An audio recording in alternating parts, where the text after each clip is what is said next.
नमस्कार र स्वागत छ तपाईलाई। यहाँ तपाई सुन्नुहुनेछ रहस्यमय, डरलाग्दो र अकल्पनीय कथाहरू, जुन कथाहरूले तपाईको मनमा त्रासको छाया छोड्नेछ। साँझ परिसकेको छ, बत्ती निभाउनुहोस् र तयार हुनुहोस् एउटा नयाँ डरको यात्राका लागि। यो कथा हो एक साधारण गाउँले केटाको, जसको जीवन सपनामा देखिएको एउटा डरलाग्दो अनुहारले सधैँका लागि बदलिदियो। यो कथा सुन्दा तिमीलाई लाग्न सक्छ यो केवल काल्पनिक हो, तर यो कथा सुनेपछि तिमीले आफ्नो सपनालाई फेरि कहिल्यै हल्का रूपमा लिने छैनौ। यो कथा हो सुरजको, जसले आफ्नो गाउँको शान्त रातहरूमा कहिल्यै नसोचेको डरको सामना गर्नु पर्यो। सुरज एक सामान्य गाउँले केटा थियो, जो नेपालको हिमाली जिल्ला सोलुखुम्बुको एउटा सानो गाउँमा बस्थ्यो। गाउँको नाम थियो फाप्लु। यो गाउँ चारैतिर हरियाली, जंगल र हिमालले घेरिएको थियो। रातको समयमा गाउँ यति शान्त हुन्थ्यो कि टाढाको जंगलमा स्याल कराएको आवाज पनि स्पष्ट सुनिन्थ्यो। सुरजको परिवार सानो थियो, आमा, बुवा र उसकी सानी बहिनी माया। उनीहरूको जीवन साधारण थियो, खेतीपाती, गाईबस्तुको हेरचाह र गाउँको स्कुलमा पढाइ। तर सुरजलाई सधैँ एउटा कुराले सताउँथ्यो, उसका सपनाहरू। सुरजलाई सानैदेखि अनौठा सपनाहरू देखिन्थे। कहिले ऊ जंगलमा हराउँथ्यो, कहिले हिमालको चुचुरोमा एक्लै पुग्थ्यो। तर पछिल्लो एक महिनादेखि उसका सपनाहरू फरक थिए। हरेक रात जब ऊ गहिरो निद्रामा हुन्थ्यो, एउटा अनुहार उसको सपनामा देखा पर्थ्यो। त्यो अनुहार डरलाग्दो थियो, कालो चाउरिएको छाला, खाली आँखा र ओठमा एउटा भयानक मुस्कान।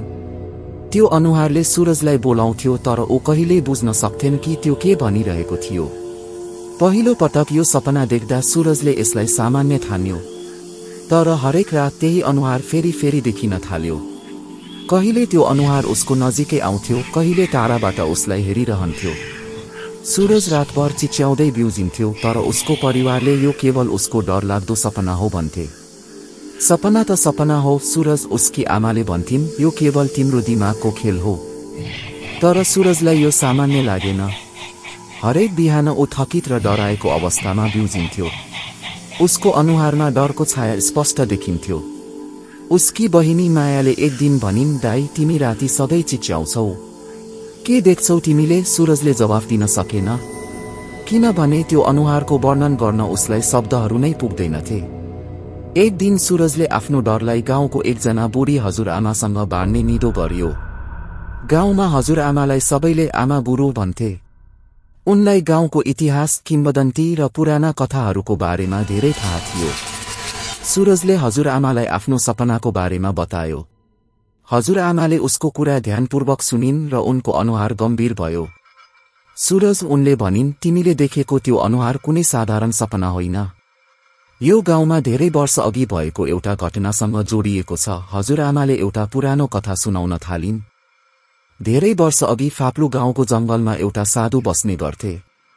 उनलाई गाउँलेहरूले कालो साधु भन्थे, किनभने उनको अनुहार सधैँ कालो कपडाले छोपिएको हुन्थ्यो। साधुले गाउँलेहरूलाई जंगलमा प्रवेश नगर्न चेतावनी दिएका थिए, किनभने त्यहाँ काली छाया भनिने एक शक्तिशाली आत्मा बस्छ भन्थे। गाउँलेहरूले उनको कुरालाई मजाक ठाने। तर एक रात गाउँका केही युवाहरू जंगलमा गए र उनीहरू कहिल्यै फर्किएनन्। त्यसपछि गाउँमा अनौठा घटनाहरू हुन थाले। मानिसहरूले सपनामा एउटा डरलाग्दो अनुहार देख्न थाले। कोही रातभर हराउँथे र बिहान जंगलमा बेहोस अवस्थामा भेटिन्थे। हजुरआमाले भनिन्, त्यो अनुहार काली छायाको हो। यो एक श्राप हो, जसले गाउँलाई सताइरहन्छ। सुरजको मुटु डुबडुब भयो। तर मलाई किन? उसले सोध्यो। हजुरआमाले जवाफ दिइन्, काली छायाले आफ्नो शिकार छान्छ।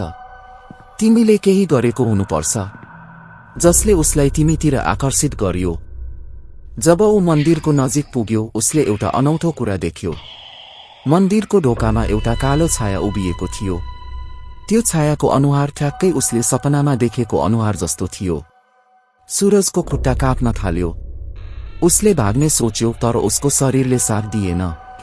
मलाई माफ गर, सुरजले चिच्याउँदै भन्यो। मलाई थाहा थिएन कि यो पवित्र स्थान हो। त्यो छायाले उसलाई हेरिरह्यो र एउटा चिसो स्वरमा भन्यो, तिमीले मेरो शान्ति भङ्ग गर्यौ। अब तिमी मेरो साथी बन्नुपर्छ। सुरज बेहोस भयो। जब सूरज बिउजियो ऊ आफ्नो घरको ओछ्यानमा थियो। उसकी आमाले भनिन् कि गाउँलेहरूले उसलाई जंगलमा बेहोस अवस्थामा भेटेका थिए। सूरजले आफ्नो सपनाको बारेमा कसैलाई केही बताएन, तर त्यो रातदेखि उसले फेरि कहिल्यै त्यो अनुहार देखेन। तर हरेक रात जब ऊ सुत्न जान्थ्यो उसलाई लाग्थ्यो कि कोही उसको नजिकै छ।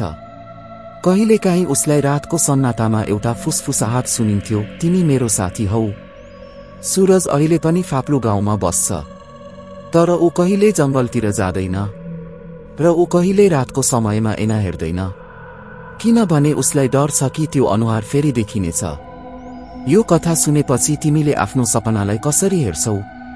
के तिमीलाई कहिले यस्तो लाग्छ कि तिम्रा सपनाहरू केवल सपना होइनन्, बरु कुनै अज्ञात शक्तिको सन्देश हुन्? यदि तिमीलाई यस्तो लाग्छ भने सावधान रहनु, किनभने कहिलेकाहीँ सपनाहरू साँचो हुन्छन्। कथा यतिमै सकियो, तर त्रासको यात्रा अझै बाँकी छ।